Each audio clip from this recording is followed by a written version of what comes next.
శ్రీ గురుభ్యో నమః. నమస్కారం గురువుగారు.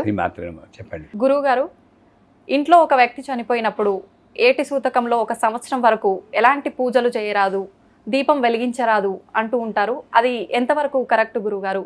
తెలియజేయండి. మీరు నా మీద ఏదో కోపం పెట్టుకుని వచ్చినట్టున్నారు. అట్లేదు, చాలా ఇబ్బంది కలిగించి ప్రశ్నలు అడుగుతున్నారు నిజంగా. బట్ ఏది ఏమైనా నాకు మా గురువు గారు చెప్పింది, నాకు ఇప్పుడు 70 ఏళ్ళు, ఒక 60 ఏళ్ళుగా నేను పాటించే విధానాన్ని నేను చెప్తున్నాను. నేను బాగానే ఉన్నాను అంచేది ఇది కరెక్ట్గానే ఉందనే నేను అనుకుంటున్నాను. ఎవరైనా చనిపోయినప్పుడు మనకి దుఃఖం కలగడం సహజం. ఇవన్నీ ఎలా వచ్చిందో చెప్తారు. ఆ చనిపోయిన వాళ్ళు యంగ్ అయినప్పుడు ఆ దుఃఖం కొంతవరకు ఉంటుంది. అవును గురుగారు. అదే 90 ఏళ్ళైనా వెళ్ళిపోయారు అనుకోండి, పెద్దగా దుఃఖం రాదు. ఉంటుంది, ఓ రోజు ఉంటుంది. న్యాయంగా చెప్పాలంటే 3వ రోజు టీవీ మోగుతూ ఉంటుంది వాళ్ళ ఇంట్లో. మరి ఏడు సూతకం ఏంటండి? నన్ను అడిగితే 1 ఏడాది పాటు మీ ఇంట్లో టీవీలు మోగకూడదని చెప్పండి, దెబ్బ కుదురుతుంది రోగాలు. అది ఎవడో చెప్పడు. పూజలు మానేయమంటున్నారు.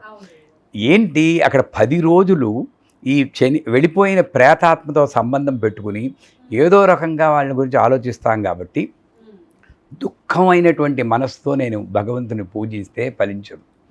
అందువల్ల ఆ సమయంలో పూజాధికాలు ఉండకూడదు. ఓకే. నువ్వులు చేతితో తీసుకుని ధర్మోదకాలను ఇస్తారు. అది వదలగానే ఈ ప్రేతాత్మకి తెలిసిపోతుంటా నాకు ఇంకా సంబంధం లేదని ట్రావెల్ మొదలెడుతుంది. అక్కడ నుండి ఒక్కొక్క నెలకి ఒక్కొక్క లేయర్ చొప్పున 12 నెలలు 12 మాసికాలు పెడుతూ వాడిని పుష్ చేస్తారు ఆ ఎనర్జీని. అది వేరే సిద్ధాంతం. ఇక్కడ వచ్చింది ఏంటంటే, వెళ్ళిపోయిన వారు వెళ్ళిపోయారు. ఈ 10 రోజులు సరే, 12 రోజులు సరే, అసలు ఇంకా ఏడాది పాటు దీపమే పెట్టకూడదు, పూజే చేయకూడదు అంటే నన్ను అడిగితే దాంట్లో అర్థం లేదు. ఎందుకంటే భక్తి ఎలా ఉండాలంటే, నాకు ఏమైనా పర్వాలేదమ్మా, నేను తలుచుకోకుండా ఊపిరి కూడా పీల్చలేకపోతున్నానే, 12 రోజులు 13 రోజులు ఏదో కాస్త నేను ఊరుకుంటాను, 14వ రోజులను మొదలెడతాను. ఎందుకంటే మా నాన్నగారు పోయిన 20వ రోజు నేను దేవీపురం కుంభాభిషేకం చేశాను. చేయించిన వారు యనమండ్ర వేణుగోపాల శాస్త్రి గారు, నిప్పులు గడిగేటువంటి నిష్ణాతులు.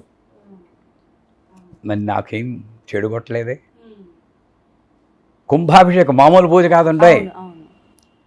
అంటే ఏమిటి మనలో కూడా లోపం ఉంది. అమ్మ పాటు తప్పిందిరా బాబు అనుకుంటాం. ఏమన్నా అంటే ఎందుకు వద్దన్నారండి. మరి అదే కార్తీక మాసంలో పొద్దున్నే లేచి చన్నీళ్ళలో స్నానం చేయమంటే చెయ్యం, అది ఎక్స్ట్రా బర్డెన్. ఇది వదిలేయచ్చు. ఇది ఒకటి పద్ధతి. న్యాయంగా చెప్పాలంటే ఆ ఏడాది పాటు ఈ 12 లేయర్స్ అన్నాను కదా, మనం ఏ ధర్మకార్యాలు ఏ పుణ్యకార్యాలు చేస్తున్నామో అవన్నీ కూడా వాళ్ళకి వెళ్తాయి. కొంత భాగం అంటే చనిపోయిన ఆత్మకి వెళ్తుంది. అది మనకి ఇష్టం లేకపోతే మానేద్దాం.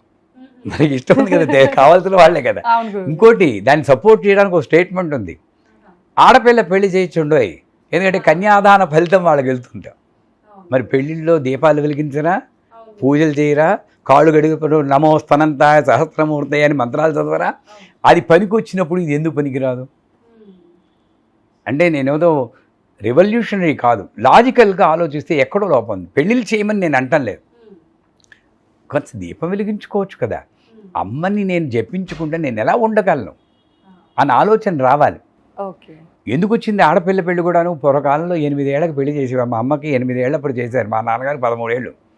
అప్పుడు ఏడాది పాటు చేయకూడదంటే చాలా పెద్ద గ్యాప్ అది. అందువల్ల అమెండ్మెంట్ చేసి ఆడపిల్లకి పెళ్లి చేస్తే పర్లేదనేసారు, అది కవర్ చేసుకోవడానికి.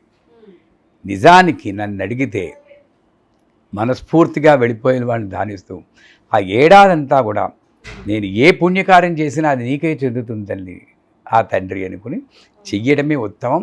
పూజ మానేస్తే ఊపిరితో సమానంగా అమ్మవారిని ధ్యానించాలి అనుకున్నప్పుడు ఈ 10 రోజులు 12 రోజులు గ్యాప్ వదిలేసిన తర్వాత అయినా సరే మనం నిత్యం పూజ చేసుకోవాల్సిందే. నేను చేశాను, నేను బాగానే ఉన్నాను, 70 ఏళ్ళు బతికాను, ఇంకా బతుకుతానని ఆశ ఉంది, 10 మందికి ఆనందం కలిగిస్తున్నాను. నేను బాగున్నప్పుడు మీరు ఎందుకు బాగుంటారు చెప్పండి. శ్రీమాతరావు. నమస్కారం గురుగారు, చాలా చక్కగా తెలియజేస్తారు.